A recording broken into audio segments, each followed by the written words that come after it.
Bringing you the latest stories from here at home and across the world, live from the Newsfirst studios in Colombo. A very good evening. This is Primetime News. I'm Mahina Bongzo. And I'm Madhushka Balasuriya.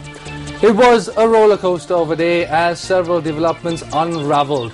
From Dr. Shirani Bandaranaike resuming duties as Chief Justice to General Saad Fonseca's civic rights being restored, eventful would be an understatement in describing today. We have a comprehensive report on all this and more coming up, but let's start off with a look at your headlines. Dr. Shirani Bandaranaike resumed duties as Chief Justice, decides to retire from the position tomorrow. Sarat Fonseca reinstated in the rank of General, civil rights restored, says he will contest the upcoming election from Colombo. Chief Prelate of the Asgiri chapter calls for proper investigations into fraud and corruption. Peshula Jaratna sworn in as the Chief Minister of the North Central Province. Dr. Shirani Bandaranaike resumed duties in the position of Chief Justice today. The Bar Association of Sri Lanka says that she will retire from the post tomorrow. Dr. Shirani Bandaranaike was welcomed by lawyers when she arrived at the Supreme Court complex today. She then resumed duties in the official chambers of the Supreme Court as the Chief Justice. The President's Media Division issued a communique this evening explaining the decision which formed the background for this step. The communique reads that Article 107 of the Constitution notes that a motion must be adopted in Parliament for the Chief Justice to be removed.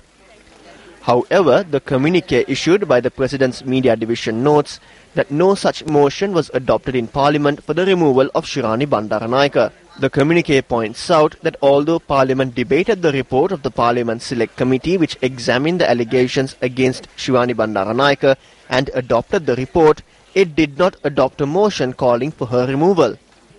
Furthermore, it states that this is made evident by the letter addressed to the then President by the Speaker on the 11th of January 2013. ආචාර්ය ශිරානි බණ්ඩාරනායක මහත්මියට එරෙහි දෝෂාභියෝගයේදී පාර්ලිමේන්තුව ජනවාරි 11 වෙනිදා සම්මත කරපු යෝජනා සම්මතයේ කිසිම වගන්තියක් නැහැ. During the impeachment against Dr. Shirani Bandaranaike, the motions passed in Parliament on the 11th of January did not contain an article requesting for the removal of the Chief Justice. Therefore, without a request being made in Parliament for the removal of the Chief Justice, the President cannot remove the Chief Justice. Thereby, then President Mahinda Rajapaksa removed Dr. Shirani Bandaranaike from her position without such a request being made. Therefore, the order that impeached Dr. Shirani Bandaranaike from the position of Chief Justice in January 2013 will become void. Thereby, the appointment of Mohan Paris to the position of Chief Justice will also become void.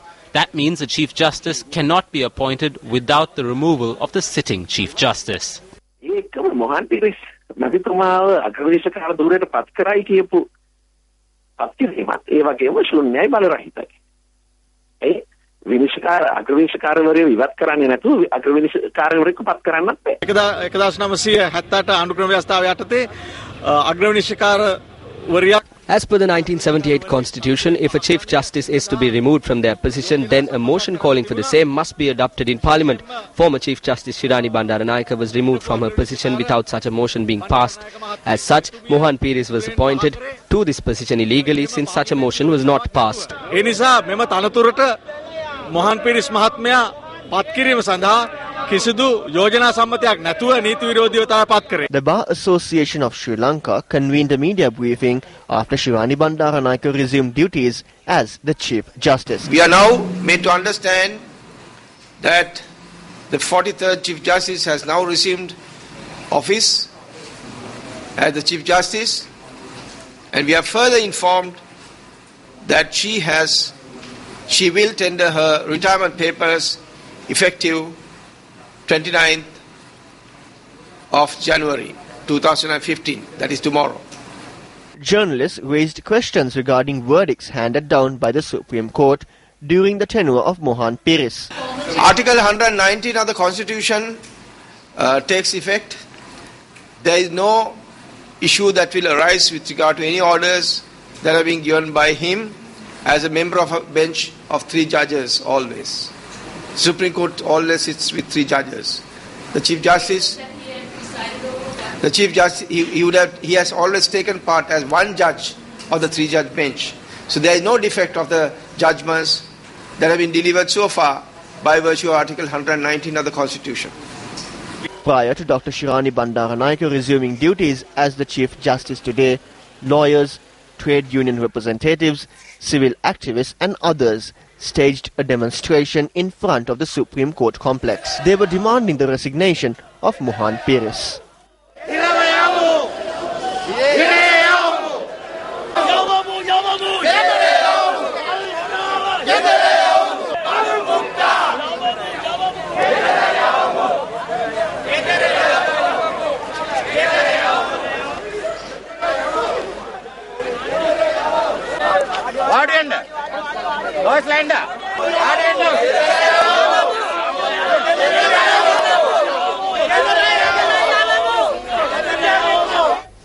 Let's take a look back at the career of Chief Justice Dr. Shirani Bandaranayake.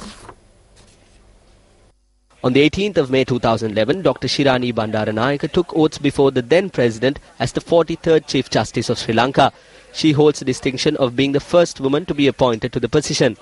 Several cases on which Dr. Bandaranayake delivered determinations and verdicts, including the 18th Amendment to the Constitution, the Advanced Level ESEDSCO case and the constitutional interpretation in terms of the Divinaguma Act, were the subjects of much debate.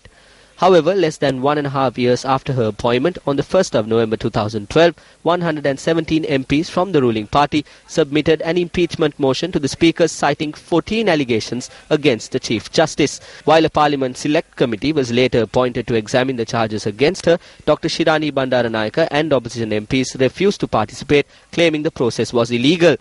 However, within a short time frame, the PSC concluded its inquiries and submitted a report to Parliament, where on the 11th of January 2013, the impeachment was passed with a special majority.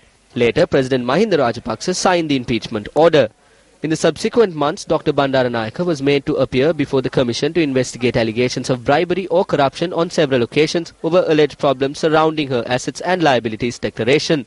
A product of Anuradhapura Central College, Dr. Shirani Bandaranayake later entered the law faculty at the University of Colombo, where she went on to become the Dean of the Law Faculty. She had also served as acting Vice-Chancellor of the University of Colombo prior to her appointment as the 43rd Chief Justice. Former Chief of Defence Staff Sarath Fonseca was reinstated in the rank of General today, effective immediately. Army media spokesperson Brigadier Jana Jayavira says that all of General Fonseca's medals, including the Rana Vikrama medal presented for services to the nation, would be restored. Sarath Fonseca joined the Sri Lanka Army on the 5th of February 1970 as a second lieutenant in the 1st Battalion of the Singha Regiment. He went on to hold the ranks of lieutenant, captain and major and was eventually elevated as the commanding officer of the 23rd Brigade while holding the rank of colonel. He saw extensive action in the army and was fearless in the face of the terrorism which prevailed at the time, playing an active role in Operation Balavegaya. He was promoted to the rank of Brigadier on the 1st of December 1993 and on the 23rd of February 1998 he was elevated to the rank of Major General. On the 6th of December 2005, Sarath Fonseca was appointed the commander of the army, marking a new phase in the fight against terrorism. Lieutenant General Sarath Fonseca set to work, taking steps against terrorism immediately with reforms and the rejuvenation of the Sri Lanka Army. On the 25th of April 2006, Fonseca was the target of a suicide bomb attack. Fonseca, who was not a stranger to physical injury, soon recovered and took the helm in battle once again. From Mavilaru to Nandikadal, under the leadership of Sarath Fonseca, the army recorded victory after victory against the LTTE.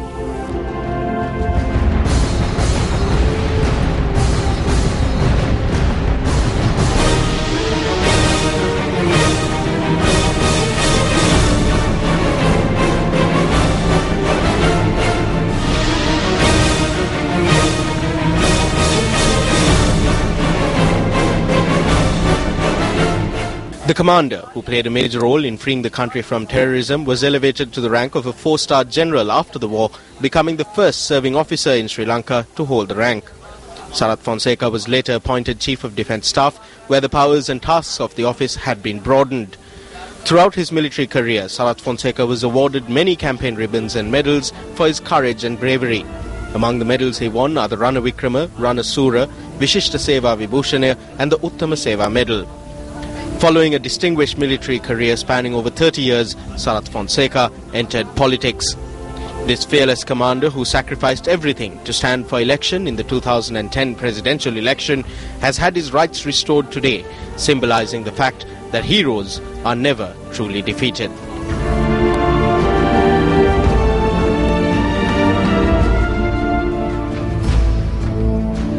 Meanwhile, the Elections Commissioner announced today that General Fonseca's civic rights too had been restored. Speaking to Newsfirst, General Fonseca noted that he is looking forward to contesting the upcoming parliamentary election from the Colombo district.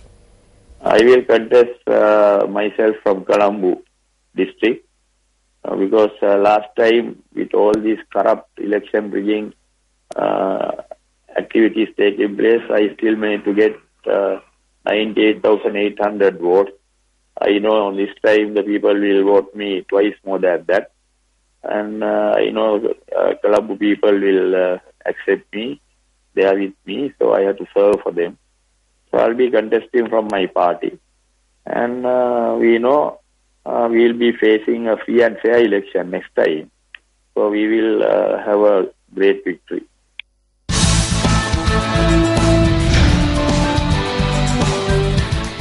Deputy Minister of Policy Development and Economic Affairs Dr. Harsha De Silva lodged a complaint at the Commission to investigate allegations of bribery or corruption. The complaint was lodged on charges of fraud and corruption surrounding the hotel project undertaken by Lanka Properties Private Limited in Kolpiti. Deputy Minister Dr. Harsha De Silva, who engaged in an official tour of the construction site this afternoon, also spoke with employees there. The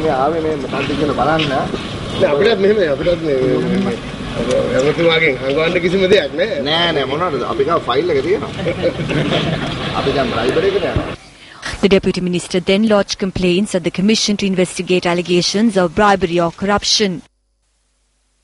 Sriram Selinko company kada වැටෙනකොට මේ company මේ වත්කම් මේ asset එක ඕන්ගෙන් අහිමි වුණා. අහිමි වෙලා දැන් එතනදී අර වටවල කොමිසම. When the Sriram Selinko company collapsed, their assets were taken away from them. Then the Watawala Commission was appointed. Other institutions appointed people to deal with this. The money of thousands of innocent depositors was defrauded. There was a bid for 7.5 billion. So then they said there is 7.5 billion here that can be used to repay the depositors. But the problem is that they only repaid 357 million. Who owns the Lanka company? Who is in the board of directors? Where has it been registered? What do they have to do with Litrogas? When the agreement was signed, the value of the company was 40 or 50 rupees. How is it that a company worth 50 rupees was given the contract to build a 47-story hotel?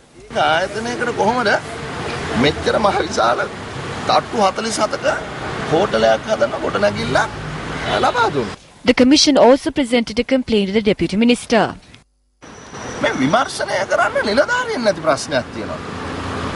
They do not have enough officers to conduct inquiries. They do not have enough computers. They said that they need 78 computers. Computers are a necessity to conduct inquiries at present. Internet facilities are required. How can they investigate? There is a cadre for 4 senior police officers, but there is only one for the task of stopping corruption and catching the thieves. They must be given resources. So what the previous government has done is simply put up a board noting that this is the bribery commission. But when you pass the board and enter the building, you realize that the core is empty.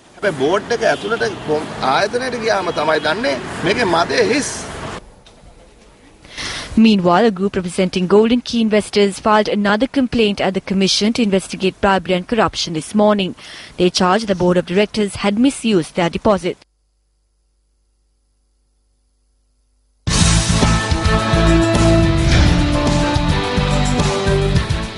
Minister of Power and Energy Partali Champika Ranoka has made a startling revelation on the recent activities of the Petroleum Corporation. He expressed the following views at the ceremony for the assumption of duties of the new chairman of Ceylon Petroleum Storage Terminals Limited yesterday.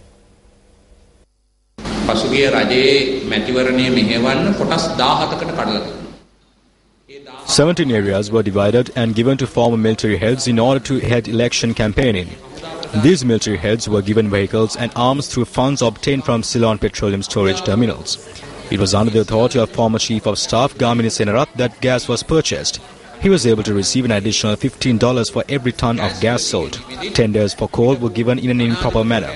It was a casino owner who given the tender to bring down coal from a company called Noble Russo. The former president's sons were received funds from rich companies like these to send satellites to the moon. They printed papers, owned radio channels and television channels. From whose money did they do this? They did it with money obtained through oil, coal, gas and your money. They charged a large amount of tax on oil, telling us that the petroleum company was making a loss. With the upcoming budget, you will find out how much of a loss our country incurred. Apart from the years 2011 and 2012, the Petroleum Corporation was making profits. Instead of giving these profits to the corporation, the Rajapaksa family used the consumers' money for development plagued with corruption. They only supplied the money. I have authored a book titled Power and Power, which stated how much taxes the Petroleum Corporation was taking. When I brought this to light, they began to get scared, but no one came forward to provide an answer.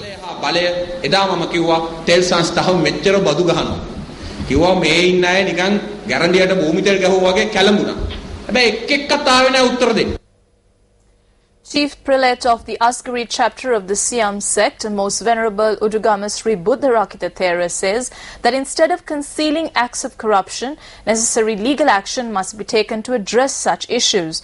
The Chief Prelate rather expressed this view when Deputy Minister of Justice Sujiva Senasinghe called on him this morning. Deputy Minister of Justice, Attorney at Law Sujiva Senasinghe called on the Chief Prelate of the Asgari chapter of the Siam sect, Most Venerable Udugama Sri Buddharakita Thera, at the Asgari Mahavihara in Kandy today. There is no problem with the Commission to investigate allegations of bribery or corruption. When the 17th Amendment comes into effect, we will be able to remove the current officers and make new appointments. If there are any allegations regarding corruption, please address it. It is not good to conceal such acts because this will make way for others to commit wrongs. That is why the necessary punishment should be meted out at that very moment. We always praise what is good, but we are strict when a wrong is committed.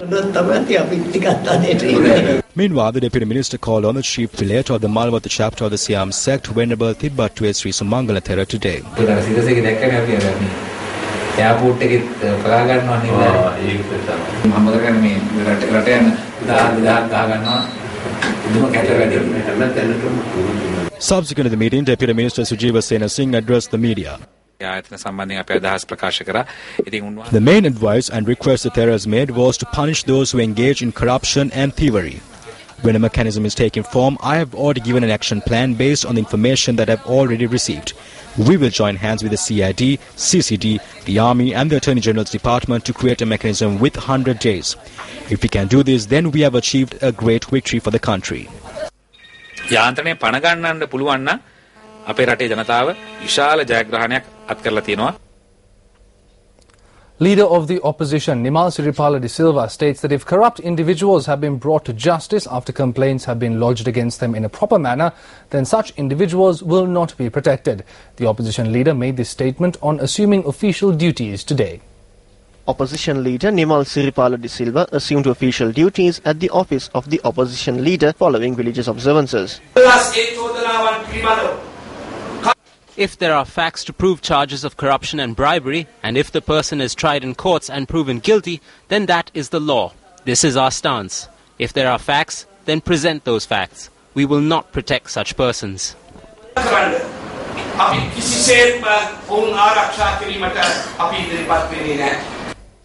The interim budget containing concessions agreed upon by the new government will be presented to Parliament tomorrow. Finance Minister Ravi Karnanayake says that the interim budget will provide for the fulfillment of promises made to the people with no additional burden. Finance Minister Ravi Karnanayake met with Ronnie DeMille, a former finance minister, this morning. Karnanayake discussed the budget that he would be presenting to Parliament tomorrow with the former minister. In truth, I am very happy that the new finance minister came to meet me and discuss this matter with me.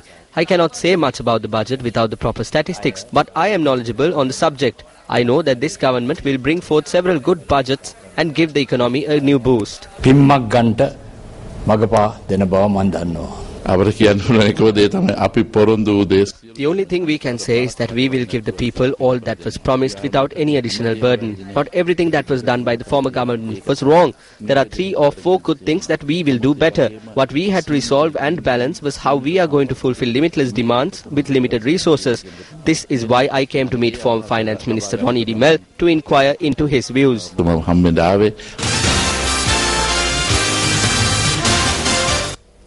Minister of Housing and Samurdhi, Sajid Premadasa, says that the power to decide who should be Samurdhi beneficiaries in the future will be bestowed to the village. He made this statement at a public rally held in Tissamaharama this morning. This public rally was held to welcome Minister Sajid Premadasa and State Minister Dilip Vedarachi at the Tissamaharama town. We will be creating a government which will uphold law and justice. I would like to state that we will be providing relief to all those who have committed wrong. Therefore, please do not exert pressure on anyone. I would like to say that you can contact Sajid Premadasa through our societies and organizations anytime. Do not engage in deeds that would create problems. For those who intend to climb up the ladder in the Samurdhi sector, I urge you to work impartially without political bias and modestly with humility. There will be no room for anyone to create the Samurdhi beneficiary name list. Everyone in the village must come together to decide who is rich and who is poor.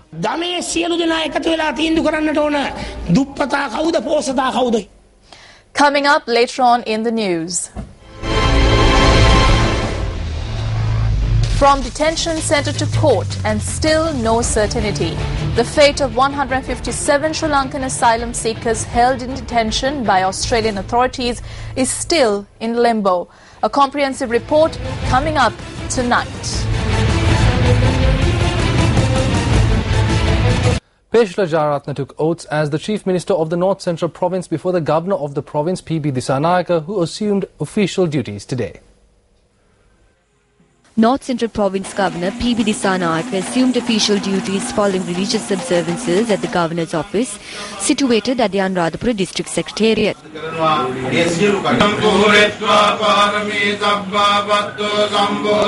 Meanwhile, the new Chief Minister of the North Central Province, Peshla Jayaratne, took oaths before Governor P.B. Dissanayake. I have been appointed as the Chief Minister before the Governor with the support rendered by the ruling party of the North Central Provincial Council and members of the opposition. There has been no statement of objection from the former Chief Minister as well. There has been no discussion on a change of positions within the Provincial Council. When I met the President yesterday, His Excellency stated that I must take oaths as the Chief Minister. The President informed me that he will take a decision on how to distribute positions within the Provincial Council after holding discussions with the ministers.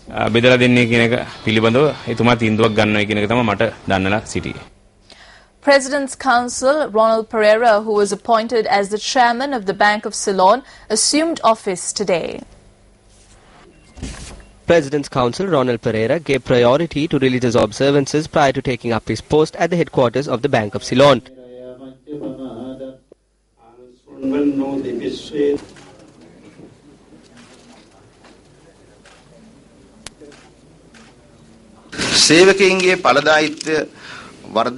My objective is to enhance the productivity of the employees and seek more investments, and also to render support to the medium-scale businesses who are the backbone of the national economy. I also hope to cut costs in banking operations and develop the customer service with new technology and more investments. Ronald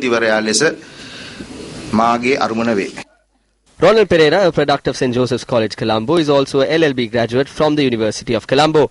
He also holds an LLM in International Trade Law from Northumbria University in the United Kingdom and was previously a director of the Bank of Ceylon. President's Counsel Ronald Pereira is the son of late Paul Pereira, who was a former minister from the United National Party. Elsewhere, M.M. Zuhair has been appointed as the Director General of the Telecommunication Regulatory Commission. M.M. Zuhair was presented with his letter of appointment by President Maithripala Sirisena this evening. Zuhair, who entered politics in 1994, represented Parliament until the year 2000. M.M. Zuhair also served as the chairman of the Sri Lanka Rupavahini Corporation from 2004 to 2005.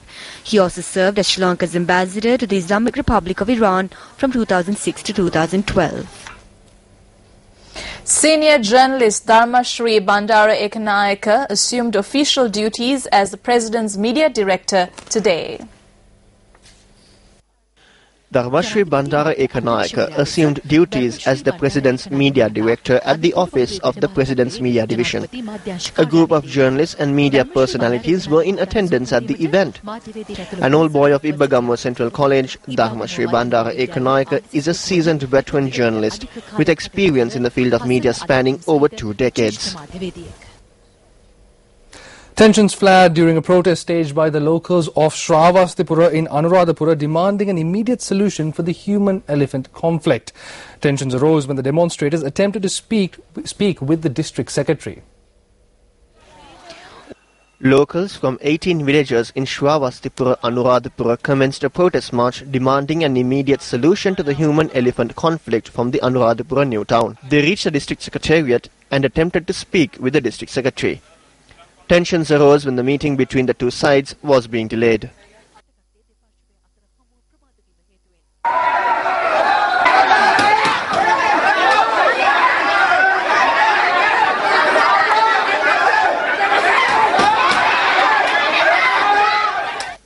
Later, several persons representing the demonstrators met with the Anuradhapura District Secretary Mahinda Senamiratna and held a discussion. They had pointed out that the construction of the fence surrounding the villages at risk be expedited and the construction be undertaken according to a proper standard. There are funds. We will be able to complete it with the use of these funds during 2015.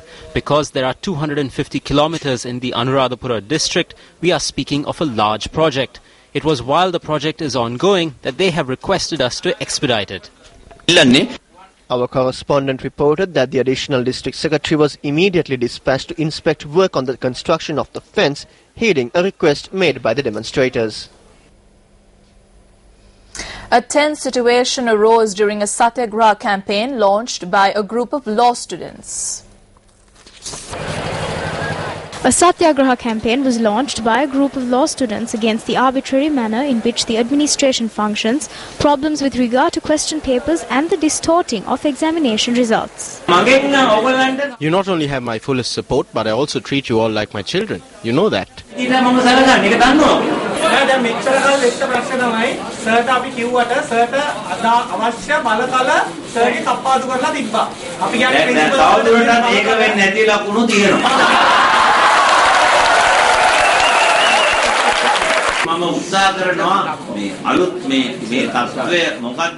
We will see what will happen tomorrow. Things will be clear. If they hold the post of Chief Justice, it is him or her who would hold the seat of Chair of Legal Education. 5 persons who were appointed by the Minister to the Legal Education Council gave in their resignations yesterday. One of them was newly appointed. You all know former Attorney General Palita Fernando, who is highly respected. I can work with him very closely. I also hope that the Minister of Justice will appoint 5 others by tomorrow evening. President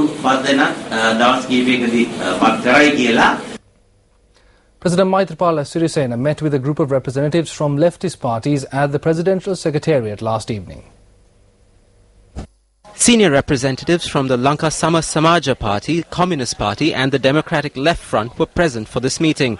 During these discussions, the President thanked the group for their support in the presidential elections and spoke about the future activities of the government.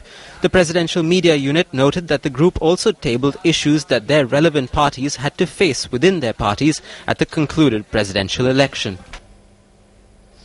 Over 6 months since their detention and the fate of the 157 asylum seekers who undertook a treacherous journey seeking freedom across the ocean is still in limbo.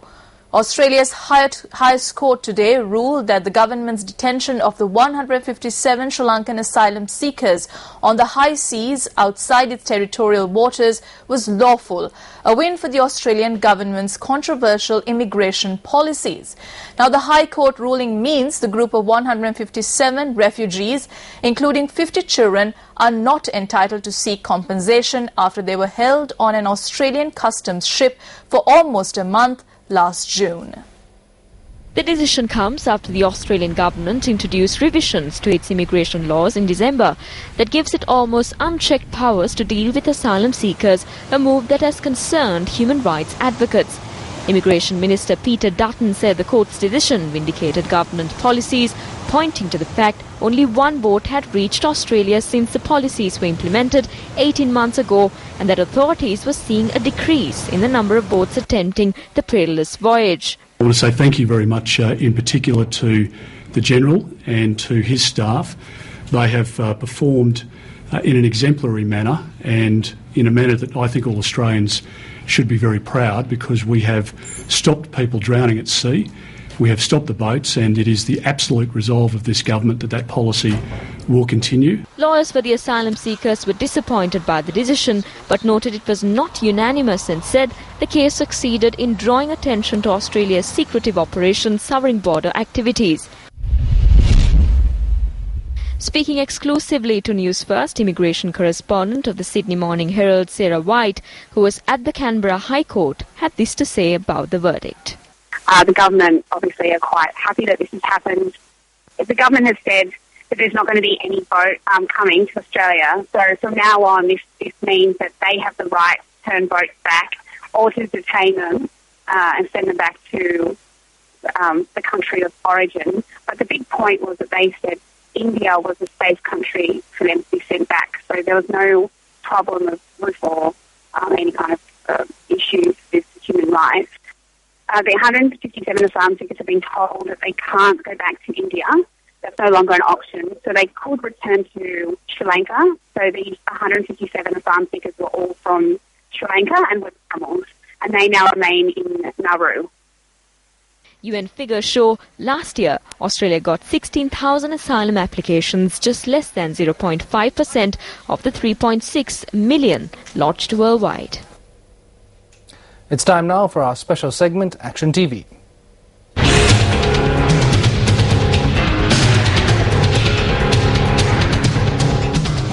With the Malwatu Oya breaking its banks for 3 days since the 21st of December, floods inundated the vicinity of the Vivekananda Tamil College in Anuradhapura.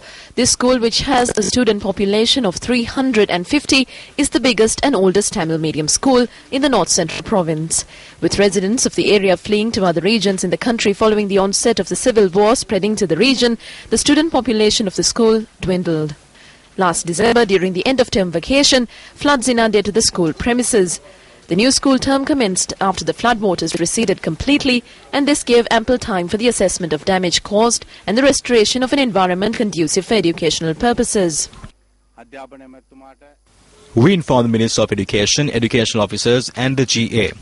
Until this day, not a single donation has been made, and this has resulted in several hindrances to our day-to-day activities in school. එදිනෙදා ඉගෙනුම් කටයුතුවත් හරිය ආකාරයට පවත්වාගෙන යාමට බැරි තත්ත්වයට දැනට අපි පවත්වලා තියෙනවා. On the 18th of this month, Action TV revealed how certain government officers in the area who evaded the responsibility of carrying out restoration work at the dilapidated premises of the school eagerly permitted the towing away of sand deposits of the Malwatu Oya in the low-lying areas following floods in the area. These water pipelines that withstood floods which battered the area were damaged by an individual who towed away sand deposits in the vicinity of the Malwatu Oya after having obtained permission from the Divisional Secretariat of the Nuwaragam Palatha East area. Continuing to delay the urgent restoration of the dilapidated premises of a school that operates on a fixed schedule could be a harbinger for catastrophe. North Central Province Minister of Education, this is over to you.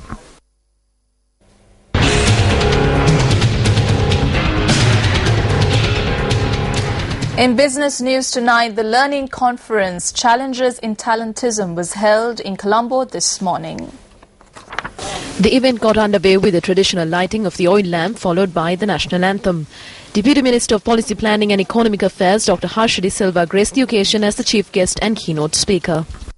This country is going.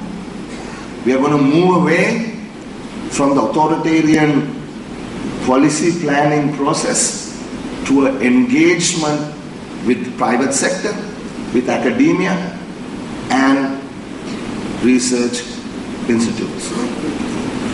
So that's essentially what we have to do. To end with where I started, our objective is not to sit in some fancy government office and say, this is my HR policy. this is how I'm going to allocate money in my budget for training, for education, for technical skills improvement. That engagement must happen between you and the government. And that, ladies and gentlemen, is what we want to do.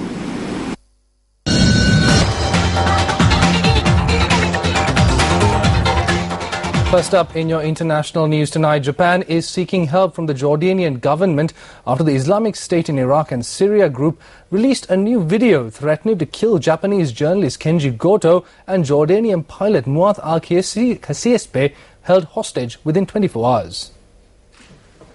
Japanese and Jordanian officials were reportedly holding talks over ISIL's demand for the release of Sajida al-Rishawi, an Iraqi woman convicted for her part in multiple bombings in Amman in 2005 that killed 60 people in exchange for Goto and al-Khasiespe.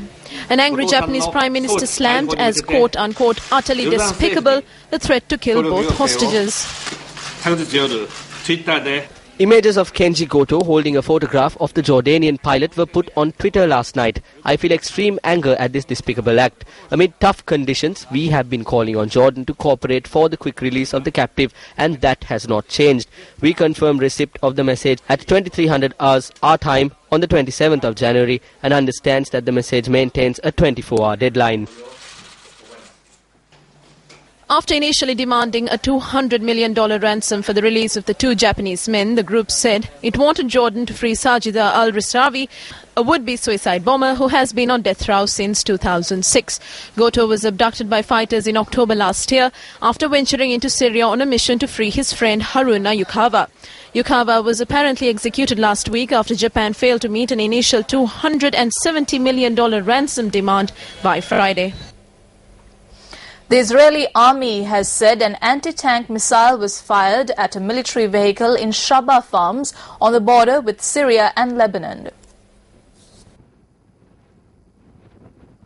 Israeli media stated that 4 soldiers were wounded as a result of the attack. The Israelis then fired shells across the border into southern Lebanon, according to the Lebanese army. A Lebanese army spokesperson said the missile was not fired from Lebanese territory and that the artillery response by Israel was randomly falling on areas along the border, although no shells have fallen into villages with civilians yet. Shaba Farms is a small strip of disputed land at the intersection of the Lebanese-Syrian border and the Israeli-occupied Golan Heights.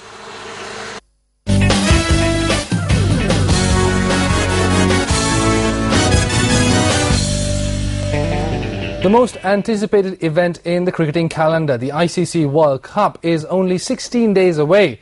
Not only does Sri Lanka have a new bowling consultant, many other teams too are exploring avenues to boost their chances of winning the most coveted trophy in cricket.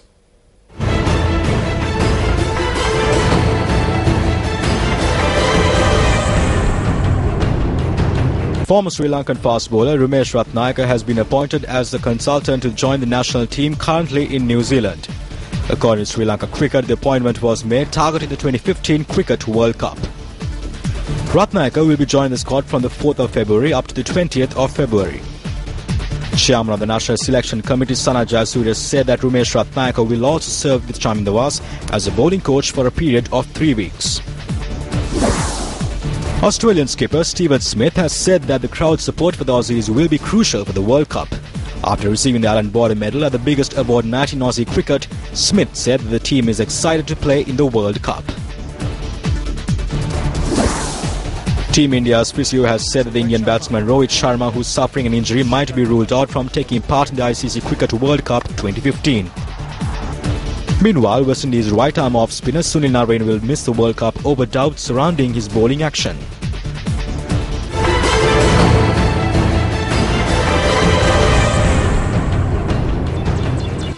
And with that, we wrap up this edition of Primetime News. I'm Madhushka Balasuriya. And I'm Mahina Bongso. It was a pleasure having you with us here as always. Take care and good night. Good night.